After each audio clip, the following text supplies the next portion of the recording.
Hey, what's up everybody? How you doing? Welcome back to Karpo Gaming and another Borderlands 4 video. Another one. That's right, we're back at it again, and today I'm going to show you how you can get the Complex Root Legendary Sniper Rifle. And yeah, this one melts. You know what to do. Let's go! Once again, thanks for watching everybody. Without further ado, ladies and gentlemen, let's get started. To get the Complex Root, we're actually going to have to farm Mimicron. Now, Mimicron is one of those annoying type of bosses that can disappear and bounce around and multiply himself. But you're actually going to have to beat the campaign. He's one of those order bunker types of bosses. We're going to spawn into the Wycliffe Reprieve and then make our way over to the boss. Now, there is a door that could possibly be locked for you. So this is how you're going to unlock the door. First thing first, we're going to make our way over towards the boss area, which is, like I said, a bunker. And well, this bunker, the door is locked. It could be locked for you the very first time. After you open it up, you pretty much are good to go. So I'll show you how to unlock it. I've already unlocked it, but I'll show you where you can get the canister to unlock the door. Alright, so once you make your way all the way over here, that door right there should be locked if it's your very first time. This is how you're going to get the canister. Then after that, we're going to make our way over to the boss. I'll chime in once we get to the boss. Enjoy.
Alright, now that we are here at the boss, this is how this is going to work. I'm going to show you how you can beat Mimicron, make it as efficiently as possible, then I'll show you the legendary drop.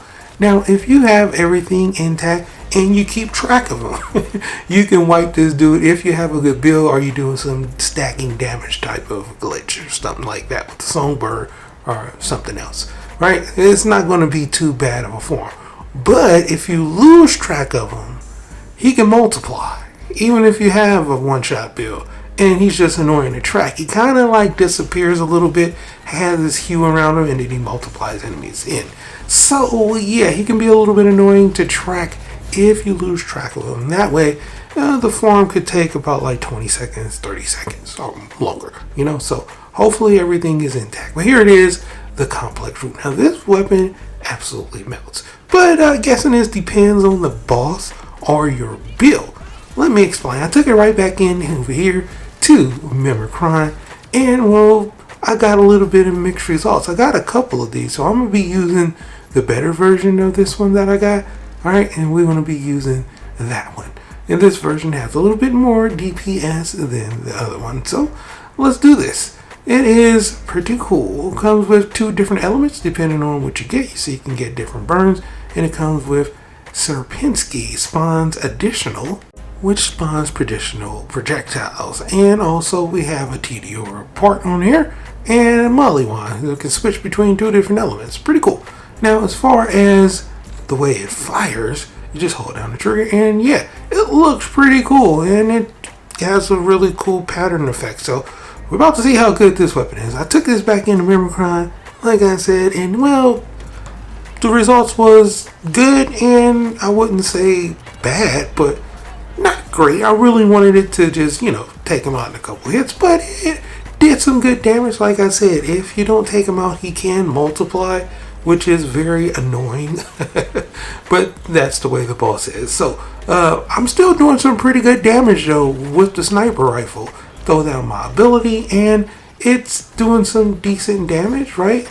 As soon as I hit the boss, not bad at all. It didn't melt him, but it potentially could have, right, if it was a different boss. At least that's what I was thinking, and I was absolutely right. So I took this in over to Splash Zone and tested it out. As far as damage against regular ads, fantastic. So you're not going to have any issues right there against regular enemies. And against Splash Zone, it was actually really good. Against the regular ads over here, it did a good job. And against Splash Zone, the regular damage was just decent. But as soon as I popped my ability, oh boy, it absolutely melted the boss. So I was like, okay.